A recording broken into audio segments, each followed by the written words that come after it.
আসসালামু আলাইকুম। আজকে দেখাবো নোট 9 প্রো, এটা ব্ল্যাক পেস্টেড আইসি। এই আইসিটা কিভাবে তুলতে হয় এই বিষয়ে কিছু কথা বলবো। চলুন তাহলে দেখি আমরা ব্ল্যাক পেস্ট আইসি কিভাবে তুলতে হয়। আর ব্ল্যাক পেস্টেড আইসি তোলার সময় পাশে যে কম্পোনেন্টগুলো থাকে, কম্পোনেন্টগুলো খুবই কেয়ারফুলি রেখে তারপর কাজগুলো কমপ্লিট করতে হয়। পাশে যে ইউবিগুলো থাকে সেগুলো আস্তে ধীরে ধীরে কেটে নিতে হয়। এখন আমি চেষ্টা করতেছি যে আমার আইসিটা তোলার জন্য। তবে আমি যে হট ইয়ার গান ইউজ করতেছি কুইক 857 DW প্লাস, এটার টেম্পারেচার আছে 340 এবং এয়ার আছে 2-তে। যদি কেউ কুইক 861 DW প্লাস ইউজ করে ওই ক্ষেত্রে আপনার যে টেম্পারেচার থাকবে সেটা হচ্ছে 345 বা অথবা 340, এয়ার থাকবে 40-তে। এরকম রেখে যদি কাজ করে তাহলে খুব সহজে যে কোনো সিপিইউ এবং ইএমএমসি তুলতে সক্ষম। এখন আমার আইসিটা পুরো কমপ্লিটলি ওপেন করা হয়ে গেছে।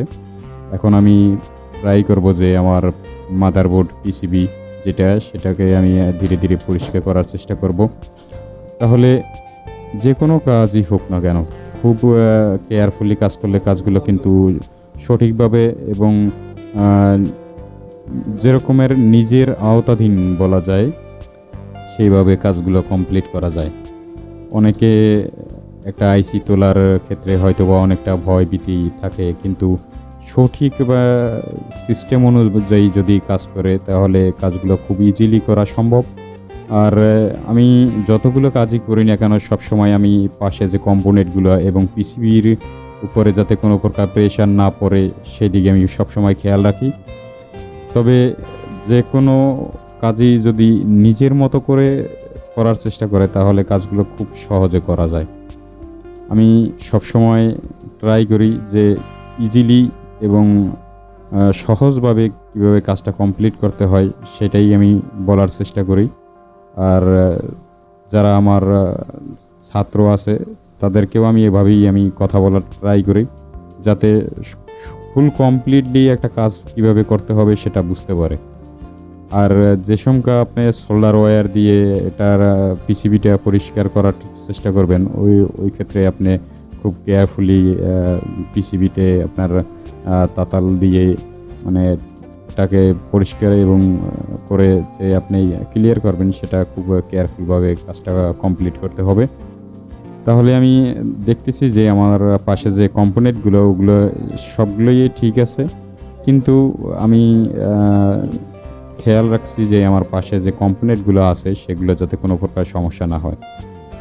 আমি এই কথাগুলো বলার কারণ হচ্ছে 90% যারা এই বিষয় নিয়ে কাজ করে তারা অনেক সময় পাশে যে কম্পোনেন্ট এগুলো উঠে যাওয়ার কারণে অনেক সময় মোবাইলটা ডেড হয়।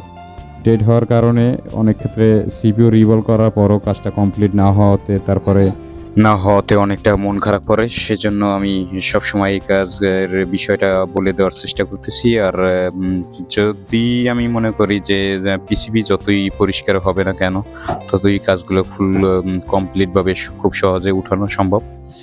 আর পরিষ্কারের ক্ষেত্রে যে আপনার আইসি যে ব্রাশ আমরা ইউজ করি এটা হয়তো হতে পারে যে টুথব্রাশ অথবা পিসিবি পরিষ্কারের ক্ষেত্রে আলাদা ব্রাশগুলো বাজারে অ্যাভেলেবল কিনতে পাওয়া যায়। তা এখন আমি আবার একবার আমি এটাকে পরিষ্কার করে নিতেছি যাতে কোনো প্রকার সমস্যা না হয়। আমি যে পিসিবি আছে আমার সেটা অলরেডি আমি 2বার পরিষ্কার করে নিয়েছি যাতে নিট এবং ক্লিন সুন্দরভাবে হয়। এখন আমি ট্রাই করতেছি যাতে খুব স্মুথলিভাবে আমার পিসিবিটা পরিষ্কার হয়। তাহলে এভাবে আমরা যদি কোনো পিসিবি বা যে কোনো মোবাইলই হোক না কেন, যে কোনো সিপিইউ হোক না কেন, এইভাবে যদি পিসিবি পরিষ্কার করে ফুল কমপ্লিটলি কাজ করার চেষ্টা করে তাহলে আমি মনে করি যে কোনো আইসি ইজিলি পরিষ্কার করা সম্ভব। আর এইগুলো শুধু আমি বলার একটাই কারণ যে আমার বেশিরভাগ ভিডিওতে আমি কথা বলার সুযোগ হয় না, কেননা আমার যে ছাত্রগুলো আছে ওরা একটা আবদার বশত কিছু কথা বলার কারণে যে ওদের যাতে সুবিধা হয় সেজন্য কথাগুলো বলে দেওয়া। কেননা 90% যে কাজগুলো আমরা কাজ করি সে কাজের ভিতরে বেশিরভাগই কাজ থাকে আমাদের হাইট। সেজন্য আমি হাইট কিছু কথা প্রকাশ্যে নিয়ে আসার জন্য ট্রাই করলাম। আশা করি সবার কাছে এই কাজের বিষয়টা অনেকটাই ভালো লাগবে। আর আমি এখন যাব যে আমাদের সিপিইউ যে আছে সিপিইউটা পরিষ্কার করার জন্য ট্রাই করব। তাহলে পিসিবি আমার অলরেডি পরিষ্কার, কমপ্লিট, ক্লিয়ার। তারপরও একটু ক্লিয়ার চেক করে নিলাম যাতে কোনো প্রকারের সমস্যা আছে কিনা। তাহলে দেখুন আর সাথে থাকুন। আর যদি ভালো লাগে সামান্য একটা কমেন্ট করে আপনার মতামত জানাতে পারেন। যে কোনো সমস্যা আমাদের বলতে পারেন।